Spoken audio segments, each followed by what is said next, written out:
India आघाडीचा, India आघाडीचा, महाविकास आघाडीचा, महाविकास आघाडीचा, भारतीय राष्ट्रीय काँग्रेसचा, भारतीय राष्ट्रीय काँग्रेसचा।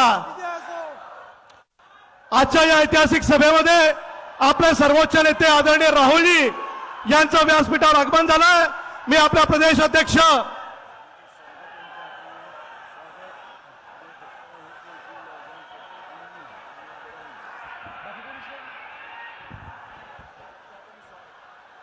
आपल्या सर्वोच्च नेते राहुलजी गांधी यांचं स्वागत करण्यासाठी महाराष्ट्र प्रदेश काँग्रेस कमिटीचे अध्यक्ष आदरणीय नानाभाऊ पटोले यांच्या समवेत भंडारा जिल्ह्याचे काँग्रेस पक्षाचे अध्यक्ष आदरणीय मोहन पंचभाईजी तसेच त्यांच्यासोबत गोंदिया जिल्हा काँग्रेस कमिटीचे अध्यक्ष सन्माननीय मोहन पंचभाईजी या ठिकाणी राहुलजींना नांगर देऊन त्यांचं स्वागत करतील अशी विनंती करतो।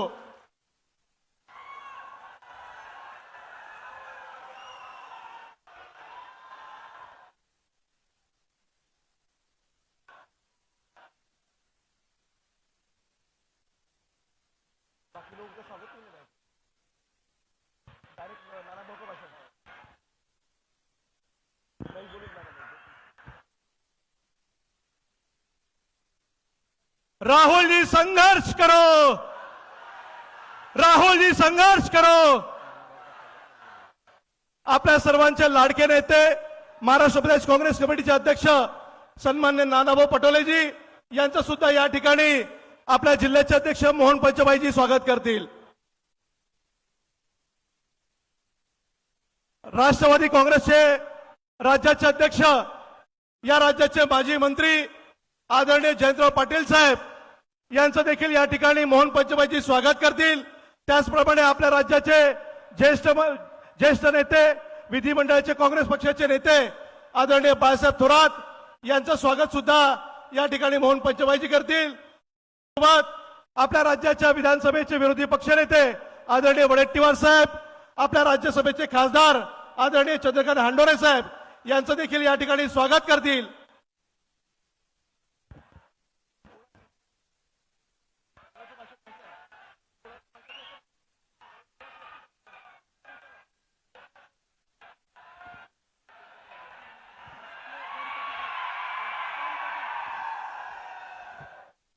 आपले घटक पक्ष राष्ट्रवादी काँग्रेस पक्षाचे राज्याचे अध्यक्ष या राज्यातले ज्येष्ठ नेते माजी मंत्री आदरणीय जयंतराव पाटील साहेब यांना या ठिकाणी विनंती करतो की त्यांनी या विशाल सभेला संबोधित करावे।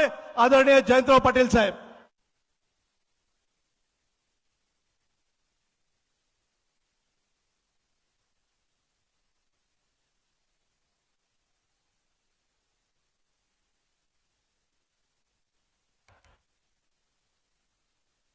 आपल्या सर्वांचे लाडके नेते राहुलजी गांधी, काँग्रेस पक्षाचे अध्यक्ष महाराष्ट्राचे नानासाहेब पटोले, बाळासाहेब थोरात, विरोधी पक्षनेते वडेट्टीवारजी, माणिकराव ठाकरेजी, हंडोरे साहेब, आमचे जुने मित्र सतीश चतुर्वेदीजी, सगळेच व्यासपीठावरील मान्यवर आणि बंधू भगिनींनो, आज आपल्या सर्वांच्या समोर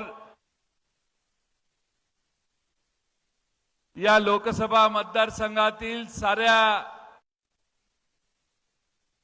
प्रचंड मोठ्या संख्येनं गोळा झालेल्या जनतेच्या समोर राहुल गांधी बोलणार आहेत। ते देशभर अनेक ठिकाणी आज जाऊन आलेले आहेत।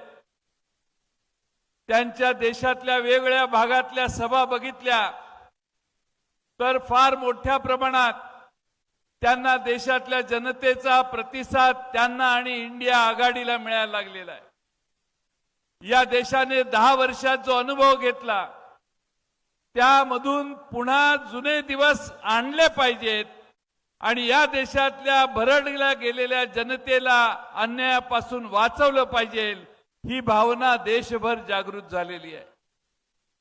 आपल्या जिल्ह्यामध्ये आणि गोंदिया जिल्ह्यामध्ये, भंडारा गोंदिया जिल्ह्यामधल्या या लोकसभेच्या सीटमध्ये यापूर्वी राष्ट्रवादी काँग्रेस ही जागा लढवत होती, पण आघाडी चर्चा करून नाना पटोलेजींच्या आग्रहानं ही जागा काँग्रेस पक्षानं लढवायचा निर्णय घेतला आणि आपले उमेदवार आज आपल्या सर्वांच्या समोर या निमित्तानं उभे आहेत.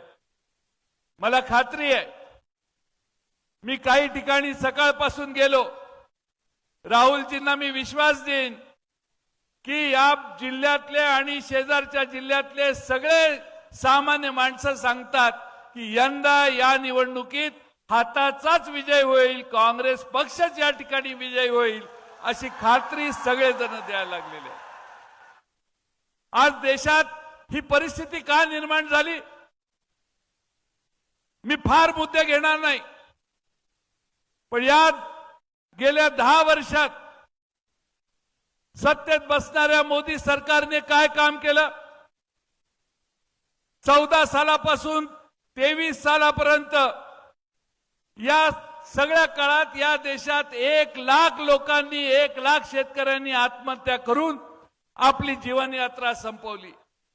म्हणजे रोज 30 माणसं भारतामध्ये शेतकरी समस्या वेगळ्या तोंड देता येत नाही म्हणून आत्महत्या करतायत. ही मोदी साहेबांच्या सरकारची मिळकत आहे. या सरकारने पीक विम्यावर काय केलं? या पीक विम्यामध्ये पंतप्रधान फसल विमा योजनेमध्ये 14-15 हजार कोटीची तरतूद आहे म्हणून जाहीर केलं, पण याचा लाभ मित्रांनो शेतकऱ्याला नाही मिळाला. याचा लाभ मिळाला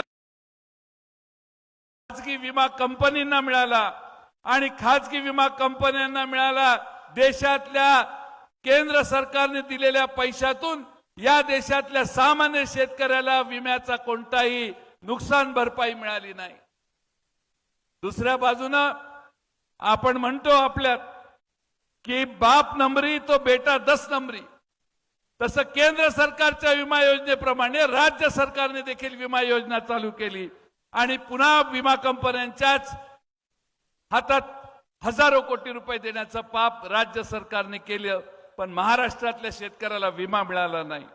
आणि म्हणून आज माझ्यासारख्या कार्यकर्त्याला या देशात पीक विम्याने भरडलेला शेतकरी दिसतोय. 1 रुपया प्रीमियम भरा म्हणून सांगून फसवणूक या देशातल्या शेतकऱ्यांची करण्यात आली. 1 रुपया भरल्यानंतर आम्हाला काही पैसा मिळेल म्हटले, पण प्रीमियम भरणाऱ्या ज्या कंपन्यांना प्रीमियम भरला ते कंपन्या म्हटल्या की बाबानो तुम्ही 1च रुपया भरलाय, तुम्हाला आम्हाला काही नुकसान भरपाई देता येणार नाही. आणि म्हणून या देशातल्या जनतेला फसवण्याचं काम या देशात झालं. दुसऱ्या बाजूनं शेतकऱ्यांचं उत्पन्न दुप्पट करण्याची भूमिका मांडण्यात आली. सगळ्यांना वाटलं 2022 पर्यंत शेतकऱ्याचं उत्पन्न दुप्पट होईल, परंतु या देशामध्ये दिल्लीच्या सीमेवर शेतकरी जाऊन बसला. 3 बेकार चुकीचे कायदे केले, त्याला विरोध केला. 700 शेतकऱ्यांनी आपले प्राण सोडले. आता काय चालू आहे? केंद्र सरकारने सर्वोच्च न्यायालयात प्रतिज्ञापत्र दाखल केलं. त्यांनी सांगितलं आम्ही निवडणुकीत वचन दिलेलं होतं, पण वचनानुसार MSP निश्चित करणं आम्हाला शक्य नाही. अरे बाबांनो, जे झेपत नाही ते बोलता कसे? मोदी सरकारने ज्या घोषणा केल्या त्या सगळ्या घोषणा या निश्चितपणानं फार मोठ्या संख्येनं फसवणूक करणाऱ्या देशातल्या जनतेच्या आहेत. आणि म्हणून माझ्यासारख्या कार्यकर्त्याला आपणा सर्वांना हेच आव्हान करायला लागतं की या भंडारा गोंदियाचं परिवर्तन करायचं असेल, खऱ्या अर्थाने इतक्या शेतकऱ्याला, शेतमजुराला, धानाच्या शेतकऱ्याला न्याय द्यायचा असेल तर आपल्याला पुन्हा एकदा या मतदारसंघात इंडिया आघाडीच्या वतीनं उभा असणाऱ्या काँग्रेसच्या उमेदवाराला विजयी करावं एवढीच विनंती करतो आणि माझे 2 शब्द पूर्ण करतो. धन्यवाद. भाषणाच्या या क्रमामध्ये आपल्या राज्याचे विरोधी पक्षनेते आदरणीय विजय वडेट्टीवार साहेब यांना विनंती करतो की या विशाल जनसमूहाला आपण या ठिकाणी संबोधित करावे. वडेट्टीवार साहेब. आपल्या सर्वांचे लाडके नेते आदरणीय राहुल गांधी साहेब, या मंचावर उपस्थित सर्व मान्यवर आणि डॉक्टर प्रशांत पडोळे यांना विजयी करण्यासाठी आलेले भंडारा गोंदियातील देशभक्त राष्ट्रभक्त मतदार बांधवांनो भगिनीनो आणि मातांनो, कारण तुम्ही देशभक्त आहात. उद्याच्या नवीन जुमलेबाज सरकारमधून या देशाला मुक्ती देण्याचं काम तुम्हाला करायचं आहे. मी देशभक्त यासाठी म्हटलं की ज्या वेळेस देश स्वतंत्र होत होता, आज जे दिल्लीमध्ये बसले आहेत ते इंग्रजांचे पाय चाटत होते आणि ते आम्हाला देशभक्ती सांगतात की ज्यांनी त्याचं काम केलंय. आणि म्हणून जुमलों की सरकार लूट झूठ इनके खून में भरा है. रोज खोटं बोला, रोज नवीन जुमला पेरा. ही सरकार गरिबाची आहे.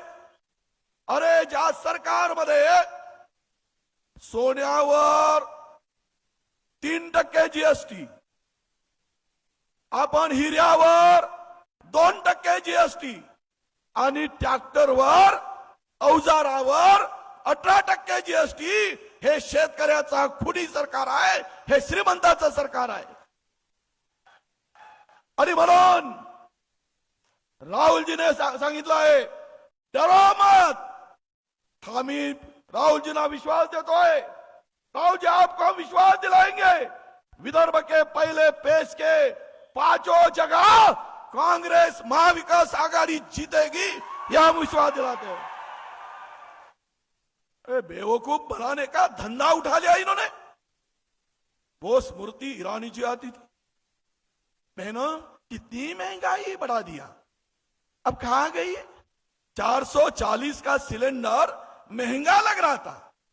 67 रुपए खाने का तेल महंगा लग रहा था. सिलेंडर पे आके बैठ जाती थी. अब पहले का कांग्रेस का सिलेंडर 440 में 14.5 किलोचा होता. एक बायको उचलत नव्हती, नवऱ्याला बोलत होती हो की सिलेंडर उचलू लागा म्हणून. आता 12 किलोचा झाला. बायको आमची बहीण उचलते आणि घेऊन जाते. सिलेंडरही हलका केला आणि पैशानी वजन केला. असा हा लुटारूचं सरकार आहे. याला आपण धडा शिकवला पाहिजे. वेळेचं बंधन आहे. राहुलजींना जायचंय. या नेत्यांनी देश दुभंगलेला देश या नेत्यांनी आमच्या नेत्यांनी जोडलेला आहे. अरे गांधी नाम का डर दिन रात मोदी को सताता है.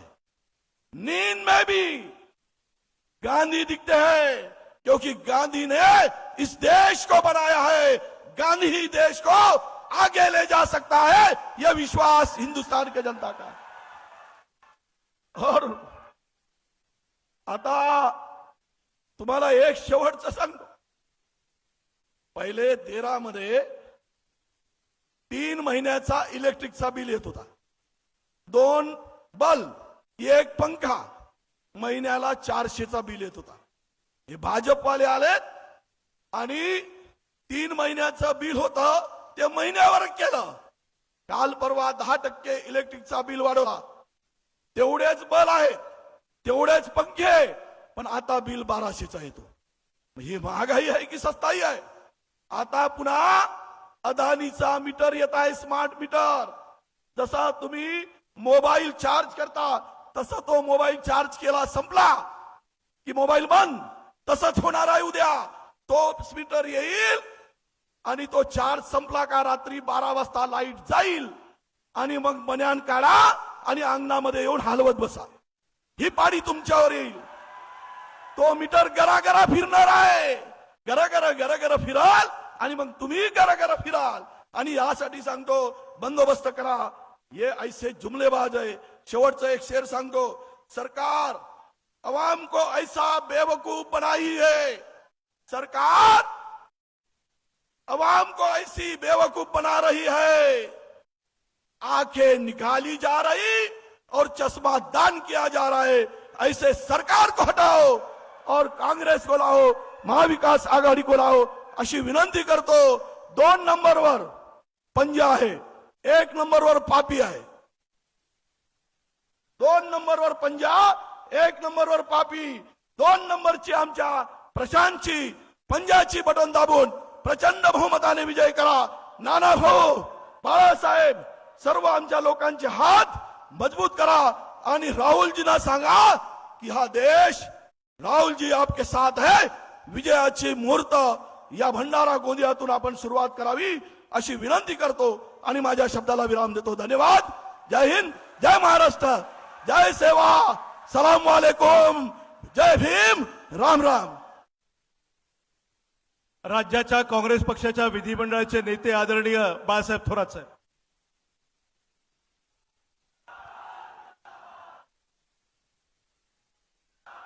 आजच्या या प्रचंड जनसमुदायाला मार्गदर्शन करण्यासाठी उपस्थित असलेले आपल्या देशाचे नेते, आपल्या सर्वांचे नेते आदरणीय राहुलजी गांधी, महाराष्ट्राचे प्रदेश काँग्रेसचे प्रदेश अध्यक्ष माननीय नानाभाऊजी पटोले, माननीय राष्ट्रवादी काँग्रेसचे जयंतरावजी पाटील, आपले विरोधी पक्षनेते विजयजी वडेट्टीवार, उपस्थित असलेले आपल्या सर्व तिन्ही पक्षांचे आणि मित्र पक्षांचे सर्व नेते, सर्व बंधू आणि भगिनी, आजचा हा प्रचंड जनसमुदाय पाहिल्यानंतर काँग्रेसच्या पाठीशी आपण भक्कम उभे आहात आणि प्रचंड विजय हा काँग्रेसचा होणार हे आता निश्चित झालेलं आहे. ज्या वेळेस समतेचा विचार अडचणीत आला, ज्या वेळेस लोकशाही अडचणीत आली, ज्या वेळेस राज्यघटना अडचणीत आली, ज्या वेळेस काँग्रेस अडचणीत आली, त्यावेळेस विदर्भाची जनता भक्कमपणे काँग्रेसच्या पाठीशी उभी राहिलेली आहे. हा इतिहास पुन्हा एकदा निर्माण होणार आहे याचा आनंद आम्हा सगळ्यांना होतो आहे. आज राहुलजी गांधी आपल्याला येथे मार्गदर्शन करण्याकरता आलेले आहेत. आपण पाहिलं असेल युपीएचं सरकार आदरणीय सोनेजींच्या नेतृत्वाखाली होतं, डॉक्टर मनमोहन सिंगजी होते. आपल्याला अनेक हक्क त्यांनी त्यावेळेस दिले आणि अत्यंत अर्थव्यवस्था सुंदर पद्धतीने सांभाळली. त्यांनी जाती धर्माच्या नावावर मते मागितली नाही. या मंडळीनं, भारतीय जनता पक्षानं धर्माच्या नावावर मते मागून माणसामध्ये भेद निर्माण करण्याचं काम त्यांनी चालवलेलं आहे. ते रोजगारावर बोलायला तयार नाहीत, ते महागाईवर बोलायला तयार नाही, स्त्रियांवर होणाऱ्या अत्याचारावर बोलण्यास ते तयार नाही आणि अशा धर्माच्या नावावर मते ते मागतायत असं चित्र आपल्याला दिसतंय. याला आपण फसायचं नाही आणि पुन्हा एकदा काँग्रेसच्या पाठीशी, आघाडीच्या पाठीशी आणि इंडिया अलायन्स जे आहे त्यांच्या पाठीशी आपल्या सगळ्यांना उभं राहायचंय. राहुल जे आलेत त्यांचा प्रवास आपण सगळ्यांनी कन्याकुमारी पासून काश्मीर पर्यंत, मणिपूर पासून मुंबई पर्यंतचा प्रवास पाहिला. 10,000 किलोमीटर ते चालले. 10,000 किलोमीटर मध्ये जनतेशी संवाद साधला आणि त्यानंतर त्यांनी आता आणली आहे गॅरंटी.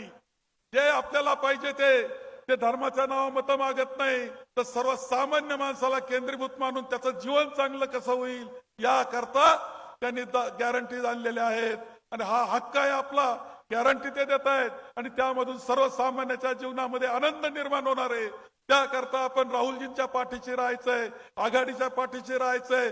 पंजाला मतदान, पंजा पाहायचा, बटन दाबायचं, लाखो प्रचंड मताधिक्यानं आपले उमेदवार विजयी करायचे एवढंच आवाहन करतो आणि माझे 2 शब्द संपवतो.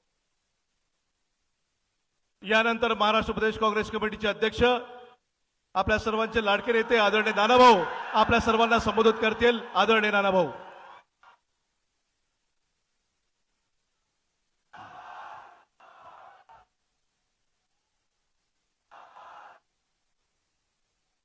राहुल गांधी, राहुल गांधी। सबसे पहले मैं राहुल जी को बहुत बहुत धन्यवाद देना चाहता हूं कि वो मेरे गांव में आए हैं और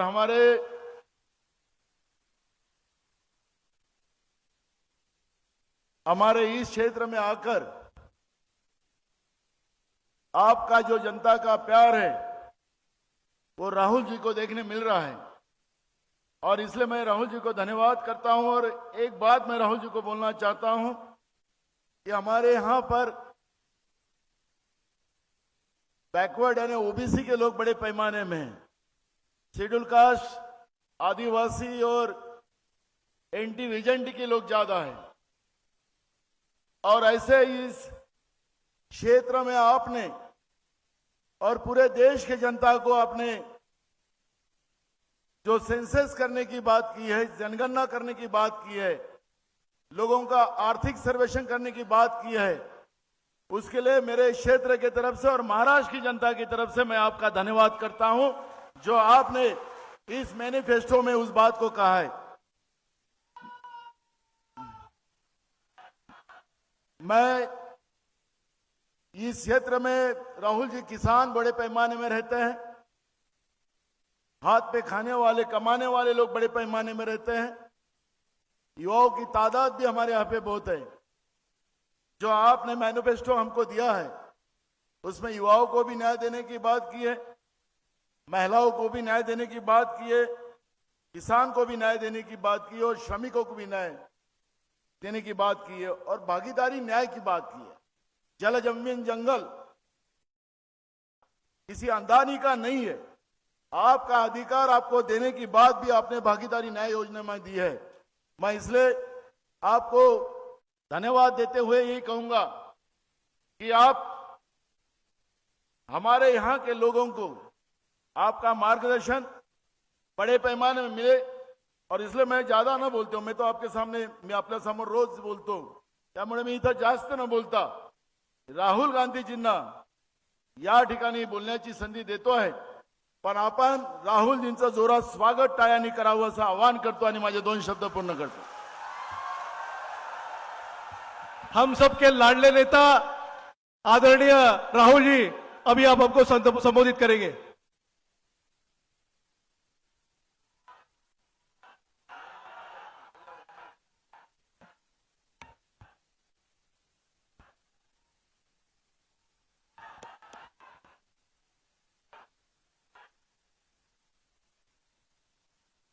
नाना पटोले जी,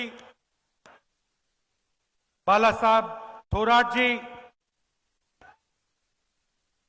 विजय वडेट्टीवार जी, जयंत पाटिल जी, चंद्रकांत हंडोरे जी, मानिकराव ठाकरे जी, रवि वडाई जी, विदर्भा के हमारे कैंडिडेट्स प्रशांत पडोले जी, नामदेव किरसन जी, विकास ठाकरे जी, प्रतिभा धनोरकर जी, श्याम बारवे जी, स्टेज पे इंडिया अलायंस के सब नेता, पार्टी के और अलायंस के प्यारे कार्यकर्ता, भाइयों और बहनों, प्रेस के हमारे मित्रों, भैया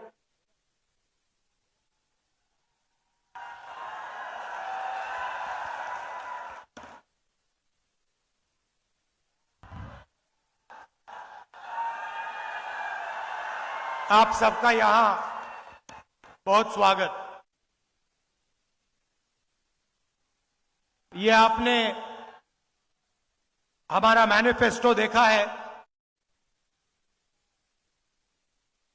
ये हमारे मैनिफेस्टो के 5 सबसे बड़े वायदे हैं। और अगर आप देखेंगे, बहुत सोच समझ के हमने ये मैनिफेस्टो बनाया है। ये मैनिफेस्टो बंद कमरों में नहीं बना, ये मैनिफेस्टो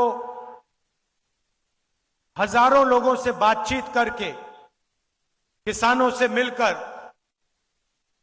मजदूरों से मिलकर, महिलाओं से, बुजुर्गों से बातचीत करने के बाद यह मैनिफेस्टो बना है। और इस पे जरूर हमने कांग्रेस पार्टी का निशान लगाया है, मगर सचमुच में यह जनता का मैनिफेस्टो है, यह कांग्रेस पार्टी का नहीं है, यह आपका है। आपकी आवाज, आपकी मन की बात हमने यहां स्टेज पे लिख दी है। इसके बारे में मैं आपको बताऊंगा, मगर इससे पहले देश की हालात के बारे में थोड़ा सा कहना चाहता हूं। पिछले 10 सालों में नरेंद्र मोदी जी ने चुने हुए अरबपतियों के लिए सरकार चलाई है। नाम आप जानते हो, सबसे बड़ा नाम अदानी जी। अदानी का नाम है। घर जाएंगे तो गूगल पे उनकी शेयर प्राइस जो है उसको देख लेना।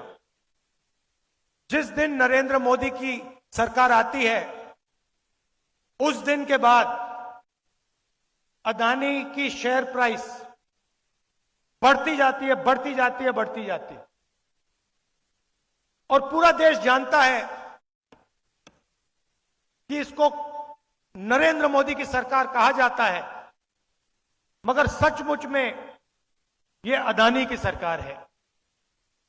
एक अरबपति की सरकार है और सब कुछ अदानी के लिए किया जाता है। महाराष्ट्र में आपका एयरपोर्ट, मुंबई का एयरपोर्ट था, किसी और के हाथ में था। उस पर सीबीआई इंक्वायरी होती है,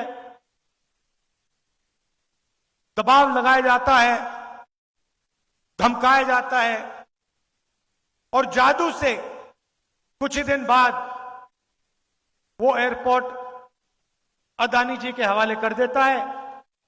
सब इंक्वायरी बंद हो जाती है, सीबीआई शांत हो जाती है। अदानी जी महाराष्ट्र का सबसे बड़ा एयरपोर्ट चलाते हैं। और ये सिर्फ एयरपोर्ट के साथ नहीं हुआ है, ये पोर्ट्स के साथ हुआ है। हिंदुस्तान के सारे पोर्ट्स इनके हाथ में हैं।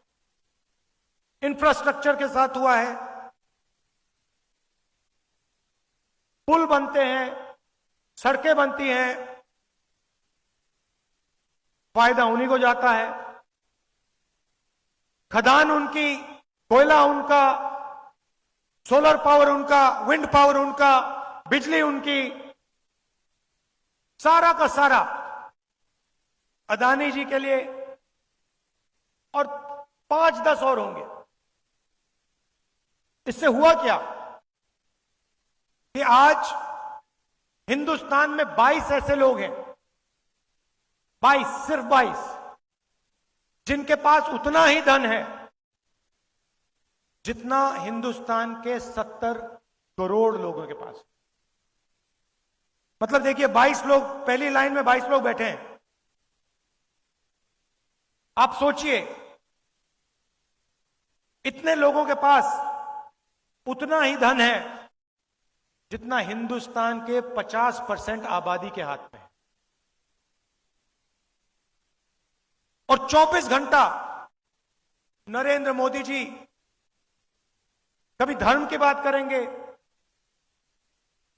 कभी गरीबों की बात करेंगे, कभी हिंदू मुस्लिम कहेंगे, एक जात को दूसरी जात से लड़ाएंगे। और लक्ष्य एक ही है कि आपका जो धन है, आपको पता भी नहीं लगता, जो आप जीएसटी में देते हो। आप शर्ट खरीदते हो, टैक्स लग जाता है। पेट्रोल खरीदते हो, टैक्स लग जाता है। जूते खरीदते हो, टूथपेस्ट खरीदते हो, जो भी आप खरीदते हो उसमें टैक्स लग जाता है। और आप उतना ही टैक्स देते हो जितना गौतम अदानी देता है। अगर आपने शर्ट खरीदी, 500 रुपए की शर्ट खरीदी, आप भी 18% दोगे, अदानी भी 18% देगा। और आपकी आमदनी हजारों में, उसकी आमदनी हजारों करोड़ों में, टैक्स एक ही देते हो। 24 घंटा मीडिया प्रधानमंत्री का चेहरा टीवी पे दिखाता है। मैं कन्याकुमारी से कश्मीर चला, 4000 किलोमीटर चला, और रास्ते में हजारों लोगों से मेरी बातचीत हुई, किसानों से, युवाओं से, सबसे मिला मैं पूछता था सबसे जरूरी मुद्दा कौन से हैं, कौन सा है? सब लोग जवाब देते थे, बेरोजगारी,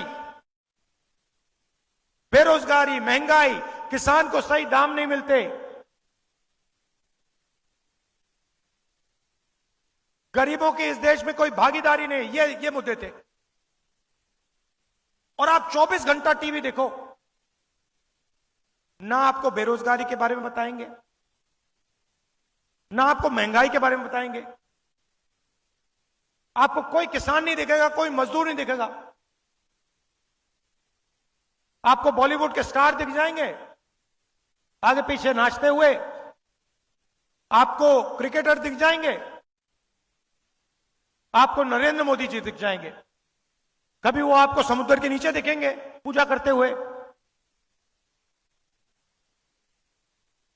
वहां पे मतलब मजाक बना रखा है, पूजा हो रही है, पंडित भी नहीं है, अकेले बैठे समुद्र के नीचे आर्मी वालों के साथ। और फिर एकदम समुद्र से आसमान में जाएंगे, सी प्लेन में, हेलीकॉप्टर में, ऊपर से। कोविड आएगा,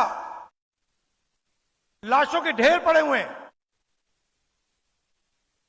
गंगा में लाखों लाश चल रही हैं, हजारों लाशें चल रही हैं, और प्रधानमंत्री कहते हैं भाइयों और बहनों थाली बजाओ।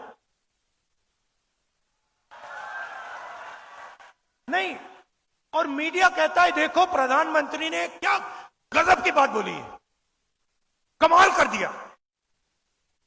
वहां पे सांस नहीं ली जा रही, लोग दम तोड़ रहे हैं, मर रहे हैं, वेंटिलेटर नहीं है, ऑक्सीजन नहीं है। मीडिया कह रही है देखो कमाल किया मोदी जी ने, थाली बजवा दी हिंदुस्तान से, मरते हुए हिंदुस्तान से थाली बजवा दी। उसके बाद कहते हैं भाइयों और बहनों मोबाइल फोन जलाओ, मोबाइल फोन की लाइट चलाओ, वो चला दी। फिर मीडिया कहता है देखो कमाल की बात की मोदी जी ने, हिंदुस्तान में सेल फोन की लाइटें जला दी। और बाकी दुनिया देख रही है, कह रही है ये क्या हो गया भाई। और कोई प्रधानमंत्री थाली नहीं बजवा रहा था, वो बचा रहे थे लोगों को, जान बचाने में लगे थे। तो मजाक सा बना रखा है, कभी कुछ बोलेंगे, कभी कुछ और बोलेंगे, बस आपका ध्यान भटकाने का काम करते हैं।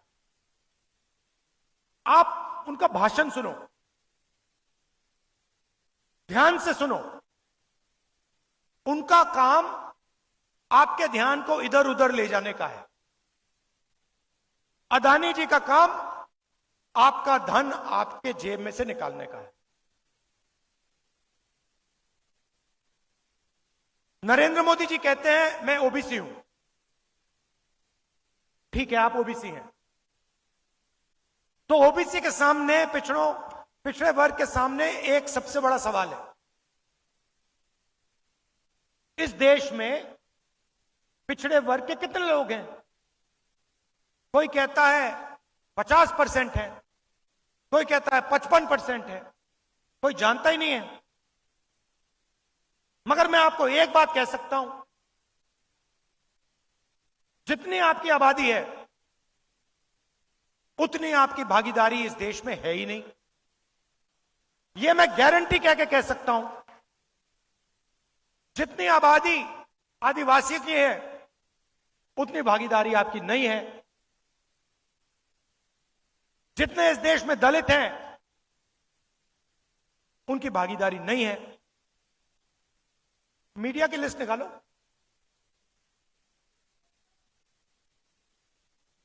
मोदी मीडिया है, मगर देखिए आपको आंकड़े पकड़ने चाहिए, आपको आंकड़े निकालने चाहिए। देखिए ये यहां बैठे हैं, ये जनता की आवाज कभी नहीं उठाते।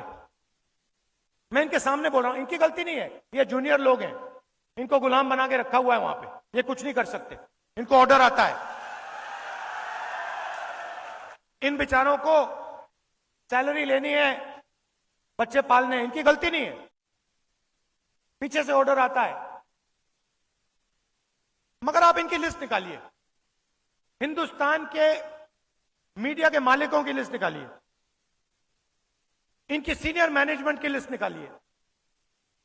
बड़े बड़े जो इनके एंकर्स हैं, जो 24 घंटा टीवी पे आते हैं, टिप्पणी करते हैं, ज्ञान देते हैं देश को, इनकी लिस्ट निकालिए। मैंने निकाली है। इसमें आपको एक पिछड़े वर्ग का आदमी नहीं मिलेगा, एक ओबीसी नहीं मिलेगा, एक दलित नहीं मिलेगा, एक आदिवासी नहीं मिलेगा, एक गरीब जनरल कास्ट का भी व्यक्ति नहीं मिलेगा। इसलिए ये आपकी बात नहीं करते। क्यों करें? ये आपके हैं ही नहीं। इनको छोड़िए, हिंदुस्तान की 200 सबसे बड़ी कंपनियों की लिस्ट निकालिए, उनके मालिकों की लिस्ट निकालिए। सब जानते हैं 200 बड़ी कंपनियां कौन सी हैं, उनकी लिस्ट निकालिए। उनकी मैनेजमेंट की लिस्ट निकालिए, उनके बड़े बड़े अफसरों की लिस्ट निकालिए। मुझे दिखा दीजिए उसमें ओबीसी कौन है, पिछड़े वर्ग का बता दो, दिखा दो मुझे कौन है वहां पे। हिंदुस्तान की 200 सबसे बड़ी कंपनियों में एक ओबीसी वर्ग का मालिक नहीं है, एक दलित मालिक नहीं है, एक आदिवासी मालिक नहीं है। मैं ऐसे नहीं बोल रहा हूं, मैंने पता लगाया है, मैंने लिस्ट निकाली है। मतलब 90% आपकी आबादी, और हिंदुस्तान की 200 सबसे बड़ी कंपनियों में आपका एक आदमी नहीं, मीडिया में आपका एक आदमी नहीं, प्राइवेट अस्पताल के मालिक की लिस्ट निकाली, उधर आपका कोई नहीं, सबसे बड़े कॉलेज यूनिवर्सिटी इनकी लिस्ट निकाले, उधर आपको नहीं मिलेगा। अब आप कहोगे भैया ये तो हमारा काम नहीं है, तो फिर ठीक है, हिंदुस्तान की सरकार को 90 अफसर चलाते हैं, बजट बढ़ता है, महाराष्ट्र को पैसा आता है, तमिलनाडु को पैसा जाता है, सड़कों में लगाया जाता है, डिफेंस में जाता है। बजट को 90 लोग बांटते हैं, 90 आईएएस अफसर हैं, लाखों करोड़ रुपए वो बांटते हैं, डिसाइड करते हैं कहां जाएगा, आपके बच्चों की शिक्षा में कितना जाएगा। 90 नाम में से एक नाम दलित है, एक नाम आदिवासी है, 3 नाम ओबीसी है। आपकी आबादी 50% और 90 में से 3, और वो भी छोटे छोटे डिपार्टमेंट में पीछे कहीं बैठे हुए हैं, बड़े डिपार्टमेंट में कोई नहीं है। और अगर हिंदुस्तान की सरकार 100 रुपए खर्च करती है तो दलित, ओबीसी, आदिवासी अफसर 6 रुपए 10 पैसे का निर्णय लेते हैं। आपकी आबादी कहां 90%, भागीदारी 100 रुपए में से 6 रुपए 10 पैसे। और फिर प्रधानमंत्री कहते मैं ओबीसी हूं। कैसे ओबीसी हो आप? पिछड़ों का आपने क्या किया? ओबीसी के लिए क्या किया आपने, यह बता दो मुझे। कौन सी योजना आप लाए हिंदुस्तान के किसानों के लिए, वो ओबीसी हैं? गरीबों के लिए कौन सी योजना लाए? जो छोटा व्यापार चलाते हैं उनके लिए कौन सी योजना लाए, मुझे बता दो। एक योजना नहीं लाए आप। आदिवासी अफसर 100 रुपए में से 10 पैसे का निर्णय लेता है, दलित 100 रुपए में से 1 रुपए का निर्णय लेता है, पिछड़े वर्ग ओबीसी 100 रुपए में से 5 रुपए का निर्णय लेते हैं। अब आप कहोगे राहुल गांधी ने बात तो बता दी, मगर सॉल्यूशन क्या है, इसको ठीक कैसे किया जाए? मैं बताता हूं। जाति जनगणना,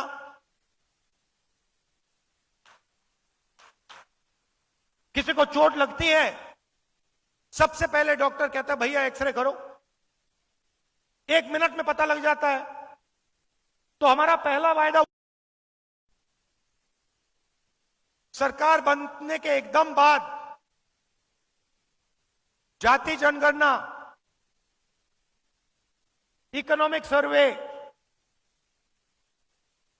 संस्थाओं का सर्वे कि हिंदुस्तान का धन किसके हाथ में है, कितना धन पिछड़े वर्ग के हाथ में है, कितना दलितों के हाथ में है, कितना आदिवासियों के हाथ में है, कितना गरीब जनरल कास्ट के हाथ में, कितना माइनॉरिटीज के हाथ में। हिंदुस्तान की संस्थाओं में ओबीसी कितने, दलित कितने, आदिवासी कितने, कहां, कौन सी पोजीशन पे, जाति जनगणना से यह सब पता लग जाएगा। और क्रांतिकारी काम है देखिए, हम आपका टाइम जाया नहीं करते हैं।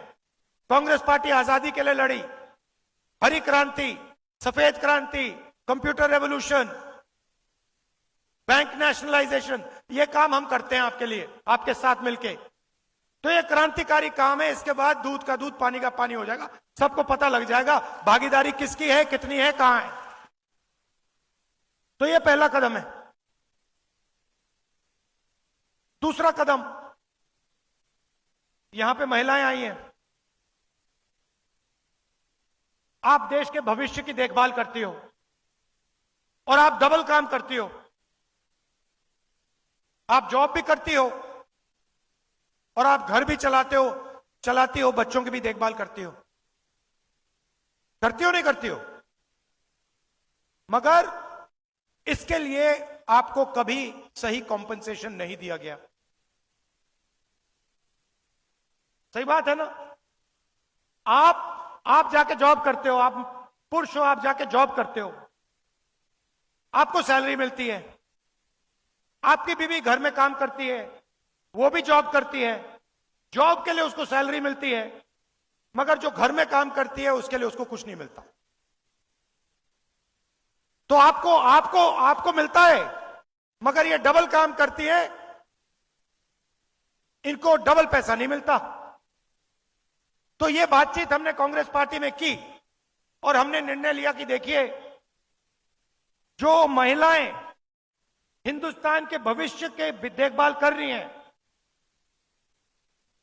जिनको उसके लिए कॉम्पेंसेशन नहीं मिलता है, पहली बार दुनिया में कोई भी सरकार क्रांतिकारी काम करने जा रही है। हिंदुस्तान के सारे गरीब परिवारों की हम लिस्ट निकालेंगे। जो भी गरीबी रेखा के नीचे होंगे, सारे परिवारों के हम लिस्ट निकालेंगे। हर परिवार में से एक महिला को हम चुनेंगे और उस महिला के बैंक अकाउंट में साल के 1 लाख रुपए आपकी अगली सरकार डाल देगी। हर महीने ठकाठक 8,500 रुपए आपके बैंक अकाउंट में। 1 तारीख को आप उठेंगी, बैंक में जाएंगी और देखेंगे कि भैया 8,500 रुपए सरकार ने आपके बैंक अकाउंट में डाल दिया। और ये कोई तोहफा नहीं है, गिफ्ट नहीं है। ये मत सोचिए कि ये गिफ्ट है। जो आप हर रोज घर में करती हो, मदद करती हो, बच्चों की देखभाल करते हो, हिंदुस्तान के भविष्य की देखभाल करते हो, इसके लिए आपको पैसा दिया जा रहा है। अगर नरेंद्र मोदी ने 22 लोगों को 16 लाख करोड़ रुपए दिए हैं। 16 लाख करोड़ रुपए मतलब 24 साल का मनरेगा अदानी की सरकार ने 22 लोगों को पकड़ा दिया। 24 साल का मनरेगा। तो हमने डिसाइड किया है, जितना उन्होंने 22 लोगों को दिया है, उतना हम हिंदुस्तान के गरीबों को उठा के दे देंगे। तो हर महीने पहले तारीख को करोड़ों महिलाओं को बैंक अकाउंट में 8,500 रुपए, साल के 1 लाख रुपए कांग्रेस पार्टी की सरकार, इंडिया की सरकार देने जा रही है। अब सबसे बड़ा मुद्दा बेरोजगारी का। मोदी जी ने कहा था 2 करोड़ युवाओं को रोजगार दूंगा, कुछ नहीं किया। उल्टा नोटबंदी की, गलत जीएसटी लागू कर दी, अग्निवीर दे दिया और जो रोजगार बनता था वो भी खत्म हो गया। तो दो चीजें तो मैं पहले ही कह देता हूं। ये जो इनका अग्निवीर का स्कीम है, आते ही हम इसको रद्द कर देंगे, खत्म कर देंगे। क्योंकि हमें 2 तरीके के शहीद नहीं चाहिए। एक शहीद जिसको सरकार पेंशन देगी, उसको शहीद का दर्जा मिलेगा, उसके परिवार की रक्षा होगी। और दूसरा, अग्निवीर शहीद, जिसके परिवार को कहा जाएगा कि तुम्हारे बेटे को या बेटी को हम शहीद का दर्जा नहीं देंगे, तुम्हें कॉम्पेंसेशन नहीं मिलेगी, तुम्हें पेंशन नहीं मिलेगी। यह बिल्कुल गलत है। अगर दो युवाओं ने देश के लिए अपना खून दिया तो दोनों के साथ एक जैसा बर्ताव होना चाहिए। इसीलिए हम अग्निवीर स्कीम को पहले दिन आके खत्म करेंगे। और भाइयों और बहनों, एक बात समझिए, यह स्कीम आर्मी नहीं चाहती, यह स्कीम आर्मी ने नहीं मांगा, यह स्कीम प्रधानमंत्री के ऑफिस ने बनाया है, उधर से बना है। प्रधानमंत्री ने यह स्कीम लागू की है। प्रधानमंत्री के ऑफिस ने सेना को कहा है कि तुम अग्निवीर बनाओ। और हिंदुस्तान का कोई युवा ऐसा नहीं है जो अग्निवीर चाहता है। पहले रिक्रूटिंग सेंटर्स होते थे, वो सब बंद पड़े हैं, कोई नहीं जा रहा वहां पे, क्योंकि सब जानते हैं अग्निवीर बनेंगे, पेंशन नहीं मिलेगी, शहीद का दर्जा नहीं मिलेगा, कैंटीन नहीं मिलेगी। तो सबसे पहले इसको रद्द करेंगे। दूसरा काम, ये जो इन्होंने गलत जीएसटी लागू की है, जिससे छोटे व्यापारी खत्म हो गए हैं, स्मॉल मीडियम बिजनेस खत्म हो गए हैं। ये 5 अलग अलग टैक्स, दलाली वाली जीएसटी, एक्सटॉर्शन वाली जीएसटी, इसको हम बदलेंगे। एक टैक्स होगा, कम से कम टैक्स होगा। और जो हमारे किसान हैं जो आज टैक्स दे रहे हैं, उनकी बात मैं थोड़ी देर में कर रहा हूं, मगर कम से कम टैक्स होगा और एक टैक्स ब्रैकेट होगा। 30 लाख सरकारी वैकेंसीज हैं। 10 साल में नरेंद्र मोदी जी ने इनको नहीं भरा। 30 लाख वैकेंसी हम भर के आपको पकड़ा देंगे।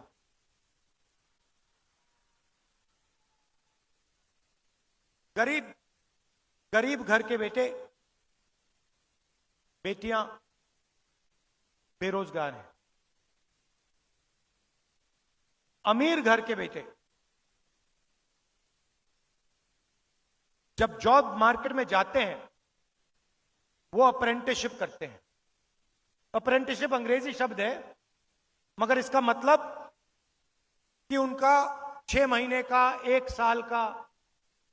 1 साल की जॉब लगती है, उनकी ट्रेनिंग होती है। प्राइवेट कंपनी में, पब्लिक सेक्टर में, सरकारी ऑफिस में उनको जॉब लगती है, उनकी ट्रेनिंग होती है, और फिर अगर वो अच्छा काम करते हैं, उनकी जॉब परमानेंट हो जाती है। मगर ये अधिकार और ये मौका हिंदुस्तान के गरीब युवाओं को नहीं मिलता है। हम आपके लिए मनरेगा लाए थे, रोजगार का योजना, रोजगार का अधिकार। अब हम आपके लिए, हिंदुस्तान के युवाओं के लिए अप्रेंटिसशिप का अधिकार ला रहे हैं। इससे क्या होगा? जिसके पास डिप्लोमा है, कॉलेज डिग्री है, यूनिवर्सिटी से पढ़ा है, उन सबको यह अधिकार मिलेगा। प्राइवेट कंपनियों में, पब्लिक सेक्टर यूनिट्स में, सरकारी ऑफिसेज में,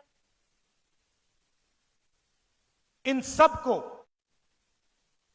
1 साल की अप्रेंटिसशिप मिलेगी। 1 साल का उनको 1 लाख रुपया मिलेगा और उनकी ट्रेनिंग होगी। गरीब से गरीब युवा हिंदुस्तान में अप्रेंटिसशिप कर पाएगा, ट्रेनिंग ले पाएगा।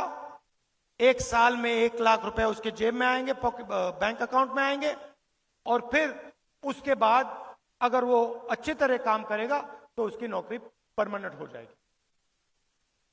किसी भी सरकार ने, दुनिया में किसी भी सरकार ने ऐसा क्रांतिकारी कदम नहीं उठाया है। ये हम करने जा रहे हैं। यात्रा में यहां से निकला,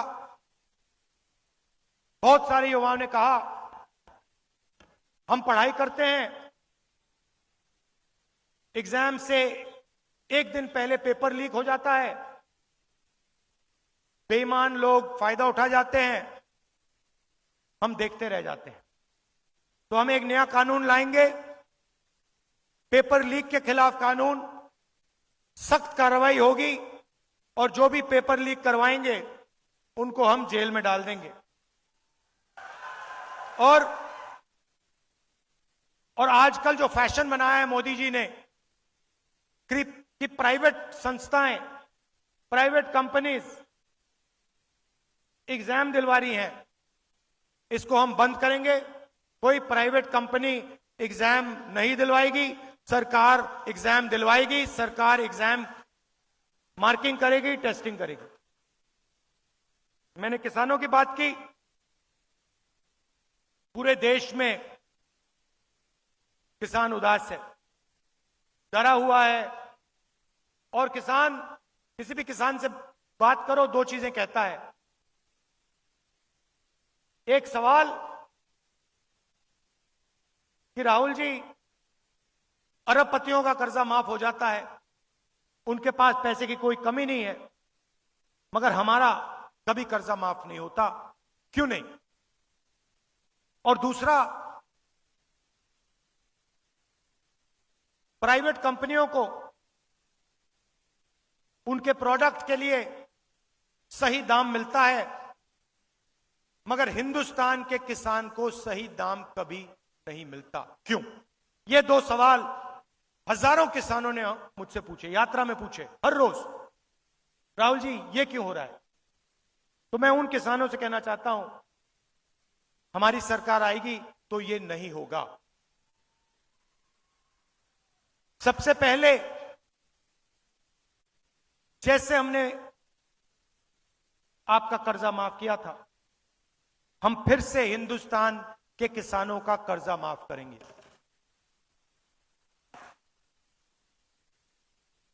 और जो उनकी सबसे बड़ी डिमांड है, हिंदुस्तान का हर किसान कह रहा है कि हमें कानूनी एमएसपी चाहिए, कानूनी मिनिमम सपोर्ट प्राइस चाहिए। वो हम हिंदुस्तान के किसानों के लिए करने जा रहे हैं। पहली बार हिंदुस्तान में कानूनी मिनिमम सपोर्ट प्राइस हमारी सरकार हिंदुस्तान के किसानों को देने जा रही है। ये हमारी गारंटी है, हम आपको झूठ नहीं बोलते हैं। आप जानते हो, ये आपकी आवाज है, ये आपने हमें बताया है। हम कोशिश भी करते, आपके बिना ऐसा हम मैनिफेस्टो नहीं लिख पाते, क्योंकि ज्ञान, जानकारी आप में है, हिंदुस्तान के करोड़ों लोगों में है।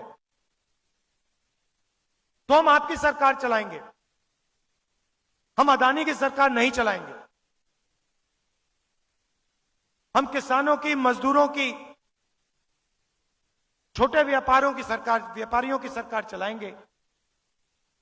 हमारी कोशिश हिंदुस्तान के युवाओं को रोजगार देने की होगी, किसानों की रक्षा करने की होगी। हमारा चेहरा आपको टीवी पे नहीं दिखेगा, क्योंकि टीवी आपका है ही नहीं, टीवी अदानी का है, टीवी उन्हीं 22 लोगों का है। उधर आप मोदी जी का चेहरा देख सकते हो। ये टीवी वाले, ये जो हमारी क्रांतिकारी गारंटियां हैं, ये कभी नहीं दिखाएंगे। धर्म की बात करेंगे 24 घंटा, मगर जब राम मंदिर के इनॉग्रेशन में आदिवासी राष्ट्रपति को अंदर नहीं जाने दिया, तो मीडिया ने एक शब्द नहीं बोला, एक शब्द नहीं बोला, चुप थे। देश के राष्ट्रपति को, देश की राष्ट्रपति को राम मंदिर के इनॉग्रेशन में नहीं आने दिया। क्यों? क्योंकि वो आदिवासी है। मगर मीडिया ने एक शब्द नहीं बोला, चुप थे बिल्कुल। मैं देख रहा था, वहां पे अदानी बैठे थे, अंबानी बैठे थे, सब बैठे थे, लाइन लगी हुई थी। बॉलीवुड के सारे स्टार बैठे थे, क्रिकेटर बैठे थे, मगर वहां एक पिछड़ा नहीं था, एक दलित नहीं था, एक आदिवासी नहीं था। यह सच्चाई है।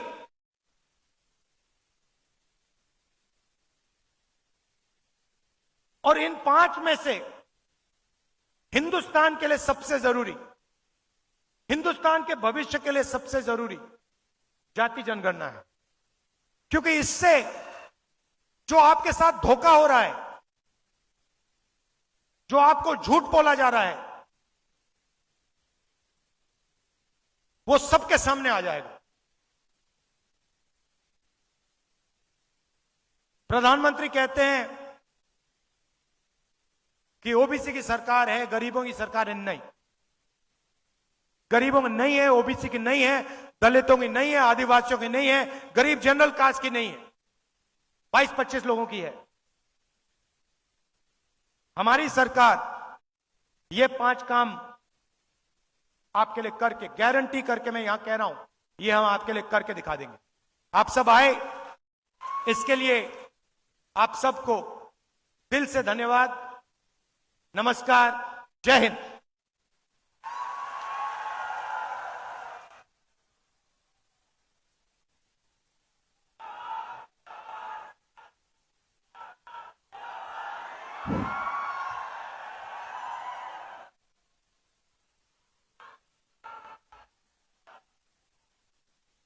आज या ठिकाणी भारतीय राष्ट्रीय काँग्रेस पक्षाचे उमेदवार डॉक्टर प्रशांत पडोळे